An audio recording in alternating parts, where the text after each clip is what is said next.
ქუთაისის სააპელაციო სასამართლომ ძალაში დატოვა ბათუმის საქალაქო სასამართლოს მიერ გამოტანილი მზია ამაღლობელის განაჩენი, რომლის მიხედვითაც მზია ამაღლობელს 2 წლით შეეფარდა პატიმრობა.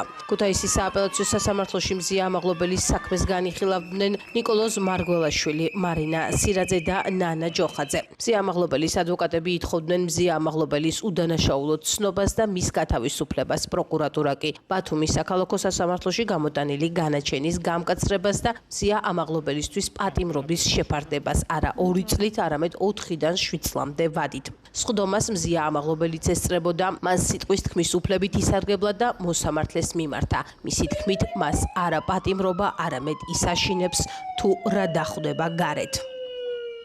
თუ დავკარგავთ რწმენას, რეჟიმი აუცილებლად არაერთჯერ დაგვაპატიმრებს და გააკეთებს ყველაფერს იმისთვის, რომ ჩვენ მუდმივად დამცირებულები, შეურაცხყოფილები და საკუთარი ქვეყნიდან განდევნილებიც ვიყოთ. პატიმრობა სასურველი არ არის, არც მარტივია, მაგრამ საშიშიც არ არის. მე პატიმრობა კი არ მაშინებს ის პატიმრობი და როცა გამოვალ, რა დამხვდება გარეთ. დამხვდება ქვეყანა, რომელიც თავისუფლებისთვის, დემოკრატიისთვის, ევროპული მომავლისთვის იბრძვის, თუ დამხვდება ქვეყანა ტანკის გარეშე, რუსეთის მიერ დაპყრობილი. ჩვენთვის, ყველასთვის, ვინც ამ დარბაზშია, ღირსება გადის საქართველოს კონსტიტუციის დაცვაზე. ამიტომ მოგიწოდებთ ყველას, ვიბრძოლოთ, სანამ გვიანი არ არის. იმიტომ რომ კონსტიტუციის დაცვის ვალდებულება გვაქვს.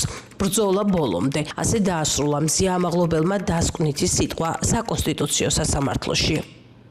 როგორც მზია ამაღლობელის ადვოკატმა მაიამ წარიაშვილმა განაცხადა, ყველა შემდგომი დღე უარესია მართლმსაჯულებაში.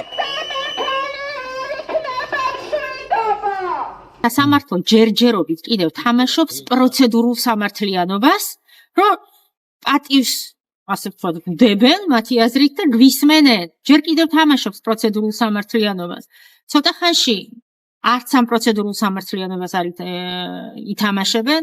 დიახ, მეც, მზიაც, სხვა არაერთი უკანონოდ მსჯავრდებულიც მართლმსაჯულებას ვეძებთ იქ, სადაც არ არის. ამ შენობაში მართლმსაჯულება არ არის. და არც ერთ სხვა სასამართლო შენობაში სამწუხაროდ საქართველოში მართლმსაჯულება არ არის. მე დღეს ამ სასამართლოს ვუთხარი, მაგრამ რა გითხრათ, ორი პულივისთვის აქვთ.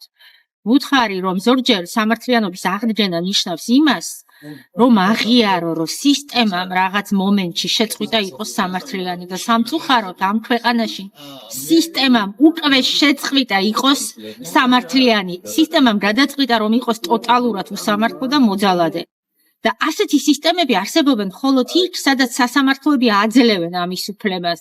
დღეს აი სასამართლოს ამ შემადგენლობამ კიდევ ერთხელ მისცა სისტემას უფლება გადაუაროს ადამიანს ისე როგორც მას გაუხარდება. ბათუმელებისა და ნეტგაზეთის დამფუძნებლის მზია ამაღლობელის სასამართლო პროცესს ესწრებოდა საქართველოს მეხუთე პრეზიდენტი სალომე ზურაბიშვილი. დღეს არავის არ ქონდა სმოლოდინი, რომ დღეს ამ რეპრესიულ რეჟიმში სასამართლო იქნებოდა სამართლიანი და გამოიტანდა იმ განთავისუფლების გადაწყვეტილებას, რომელსაც მაინც ველოდებოდა.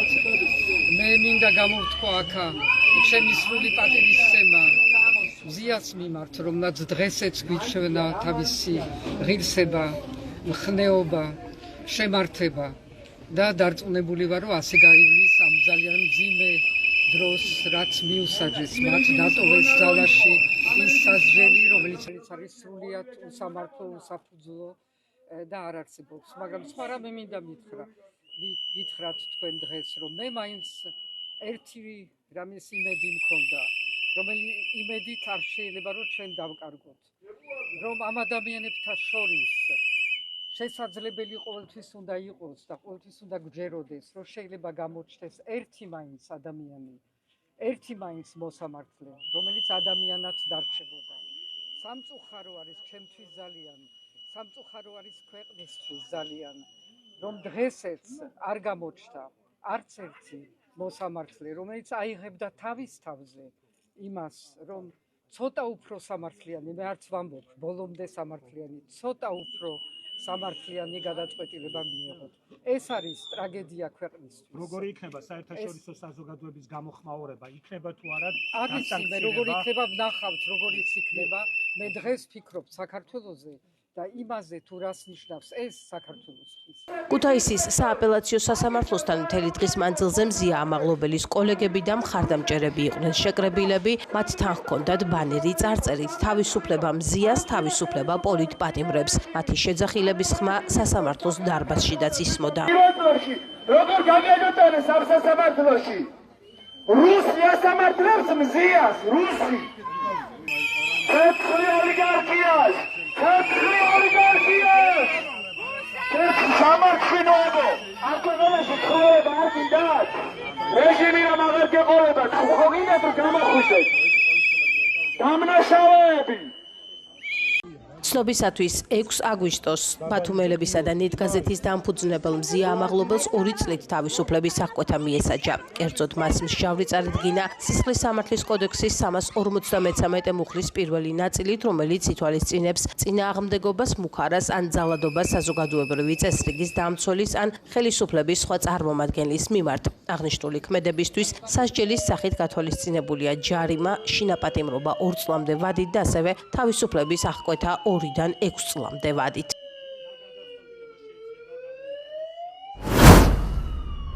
ბალდის კანიონის მცველები რამდენიმე დღის განმავლობაში ითხოვდნენ დაცული ტერიტორიების სააგენტოს ახალ ხელმძღვანელთან, შემდეგ კი სოფლის მეურნეობის მინისტრთან შეხვედრას, თუმცა ვერც ერთი შეხვედრა მცდელობის მიუხედავად ვერ შედგა. სააგენტოს თავმჯდომარემ აქციის მონაწილეებს დახურულ კარს მიღმა ტელეკამერების გარეშე შეხვედრა შესთავაზა, თუმცა ეს პირობები კანიონის მცველებისთვის მიუღებელია. რაც შეეხება სოფლის მეურნეობის სამინისტროს, აქ შენობის კარი არა მხოლოდ ბალდის კანიონის მცველებისთვის, არამედ სხვა მოქალაქეებისთვისაც დაკეტეს.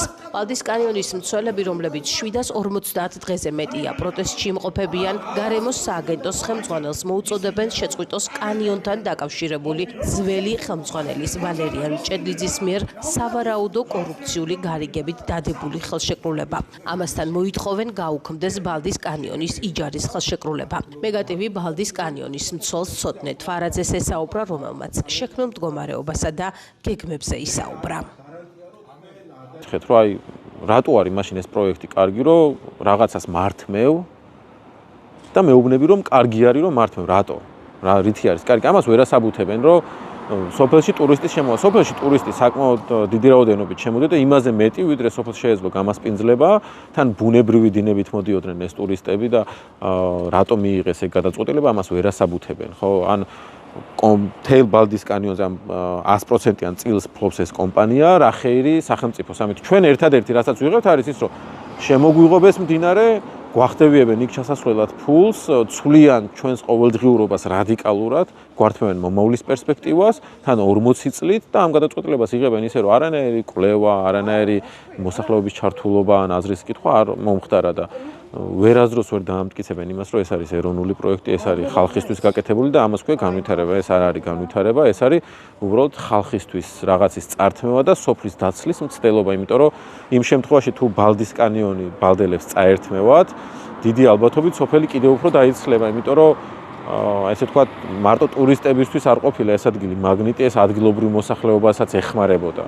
მიუხედავად იმისა, რომ სიტყვაზე ფასიანი არ არის იქ ჩასვლა, ტურიზმის კუთხით ძალიან მომგებიანი იყო, იმიტომ რომ დამსვენებელს იზიდავს ის, შეუძლია ოჯახით ჩამოვიდეს ერთი კვირა დარჩეს ბალდაში და ყოველ დღე მდინარეზე ჩავიდეს და ეხლა როცა ფასიანი გახდება იქ ჩასვლა და ეღირება რაღაცა არამიზერული ფასი, საკმაოდ ძვირი ღირს მოგეხსენებათ ბუნების ძეგლებზე შესვლა, ფიზიკურად ეხლა ყოველ დღე ოჯახს 100 ლარს ვერ გადაუხდი შენ და მდინარეზე ჩასასვლელად აღარ გიყირს რა, აღარც დარჩები და ეს კვლევები არაფერი არ არის ჩატარებული. შესაბამისად ჩვენაცაც ვითხოვთ არის ის, რომ გაუქმდეს ეს იჯარის ხელშეკრულება და თუ რამის გაკეთება იქნება, გაკეთდეს რაღაც ისეთი პროექტი, რომელიც იქნება მომგებიანი როგორც ადგილობრივი მოსახლეობისთვის, ისევე სახელმწიფოსთვის და ბუნების ძეგლისთვისაც იქნება სასარგებლო. ქუთაისის ილია ჭავჭავაძის სახელობის საჯარო ბიბლიოთეკის რეაბილიტაცია იწყება. წინასარემონტო სამუშაოები შენობაში უკვე დაიწყო. თანამშრომლები წიგნებს ალაგებენ და შენობას ახალი სიცოცხლის მისაღებად ამზადებენ. თუმცა ჯერ კიდევ უცნობია, სად იქნება მათი ახალი დროებითი მისამართი. საჯარო ბიბლიოთეკაში მიმდინარე სამუშაოებზე პოსტს სოციალურ ქსელში ჟურნალისტი ნანული წხვედიანი აქვეყნებს. შეიკრიბა წიგნები, ალბომები და ბროშურები. ყველაფერი ფორმატების მიხედვით ჩალაგდა ყუთებში. აღრიწინდა ასეულობით მეტრი სკოჩი და გამოჩნდა ცარიელი დაროები. ქუთაისის ილია ჭავჭავაძის სახელობის საჯარო ბიბლიოთეკის წინასარემონტო სამზადისში აქტიურად ჩაერთო ჩვენი საცნობარო ბიბლიოგრაფიული განყოფილებაც. ამ ფოტოებზე თითქოს კი ვიღიმებით, მაგრამ ჩვეულ გარემოსთან გარკვეული ვადით გამოთხოვებასა და მომავალ სამუშაოთა ლოკაციაში გაურკვევლობა არც მთლად 7 ხასიათზე გვაყენებს. ერთი კი ვიცით, სადაც არ უნდა განვლაგდეთ, ბიბლიოგრაფიული განყოფილების ჯარისკაცები ინდუსტრიული ქუთაისის, სტალინელისა და ქუთაისის ძველთა ძველ კომპლექტებსთან წავიღებთ და საძიებლების ტომეულებზე მუშაობას ძველებური მონდომებით გავშლით ახალ ფრონტზე. წერს სოციალურ ქსელში ჟურნალისტი ნანული წხვედიანი. ქუთაისის ილია ჭავჭავაძის სახელობის საჯარო ბიბლიოთეკაში სარეაბილიტაციო სამუშაოების დაწყების შესახებ ინფორმაცია ინფრასტრუქტურის მინისტრმა რევას სოხაძემ გააჟღერა, რომელიც ქუთაისში ვიზიტით ოქტომბერში იმყოფებოდა. როგორც ინფრასტრუქტურის სამინისტროს მიერ გავრცელებულ ინფორმაციაში ანათქვამი, ბიბლიოთეკის რეაბილიტაციისა და რესტავრაციის პროექტის ფარგლებში გათვალისწინებულია შენობის კონსტრუქციული გამაგრება, არქიტექტურული იერსახის აღდგენა, შიდა სივრცეების განახლება და თანამედროვე სტანდარტების შესაბამისი საინჟინრო სისტემების მოწყობა. მათივე ცნობით, მოიწყობა მრავალფუნქციური სივრცეები, სადაც შესაძლებელი იქნება როგორც საგანმანათლებლო, ისე კულტურული ღონისძიებების გამართვა. 19 საუკუნის მეორე ნახევარში აშენებული ილია ჭავჭავაძის სახელობის საჯარო ბიბლიოთეკა ქალაქის ერთ-ერთი უძველესი საზოგადოებრივი ნაგებობაა. შენობა მნიშვნელოვან არქიტექტურულ და კულტურულ ღირებულებას ატარებს. ის იმ ეპოქის ქართული განვითარების ერთ-ერთი გამორჩეული ნიმუშია. სამტრედიაში პროფესიული კოლეჯის რეაბილიტაციის თანხის მითვისებისთვის 4 პირი დააკავეს. გამოძიებით დადგინდა, რომ დაკავებულმა პირებმა შეპესეს სამშენებლო კომპანია ნომერ 1-ის ხელმძღვანელებმა 2020 წელს გაიმარჯვეს საქართველოს ტექნიკური უნივერსიტეტის მიერ გამოცხადებულ ტენდერში, რომელიც სამტრედიის მუნიციპალიტეტში მდებარე ტექნიკური უნივერსიტეტის პროფესიული კოლეჯის სრულ რეაბილიტაციას ითვალისწინებდა. ტენდერის საერთო ღირებულებამ შეადგინა 6.622.130 ლარი. შესრულებული სამუშაოებისათვის კომპანიას გადაეცა 3.432.520 ლარი, თუმცა სამუშაოების სრულად არ დასრულებულა და ხელშეკრულება შეწყდა. გამოძიებით ასევე დგინდება, რომ სამშენებლო კომპანიის წარმომადგენლები ინსპექტირების ორგანოების თანამშრომლების დახმარებით ყალბი დოკუმენტაციის მომზადებისა და გამოყენების გზით თაღლითურად დაეუფლნენ პროექტისათვის გამოყოფილ 661.163 ლარს. ნათქვამია განცხადებაში. დანაშაული 6-დან 9 წლამდე ვადით თავისუფლების აღკვეთას ითვალისწინებს.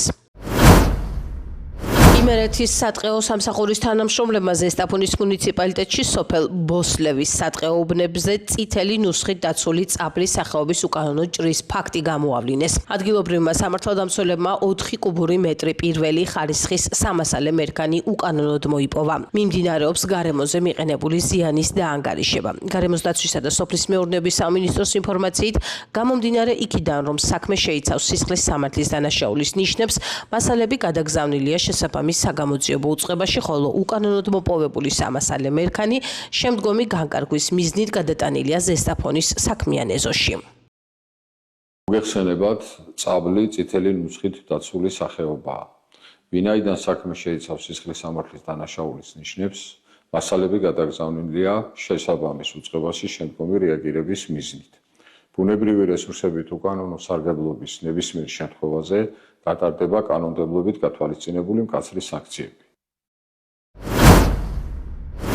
განსაკუთრებით დიდი ოდენობით ნარკოტიკული საშუალებების უკანონო შეძენა შენახვისა და საქართველოში შემოტანის ბრალდებით თურქეთის რესპუბლიკის მოქალაქე დააკავეს. სამართალდამცველებმა გამშვებ პუნქტ სარფის ტერიტორიაზე ბრალდებულის მართვის ქვეშ არსებული სამგზავრო ავტობუსის საბარგულში განსაკუთრებით დიდი ოდენობით 150 გრამამდე ნარკოტიკული საშუალება კოკაინის სპეციალური სკანერის საშუალებით აღმოაჩინეს. გამოძიება სისხლის სამართლის კოდექსის 160 და 162 მუხლებით მიმდინარეობს. დანაშაულები 20 წლამდე ან უვადო თავისუფლების აღკვეთას ითვალისწინებს.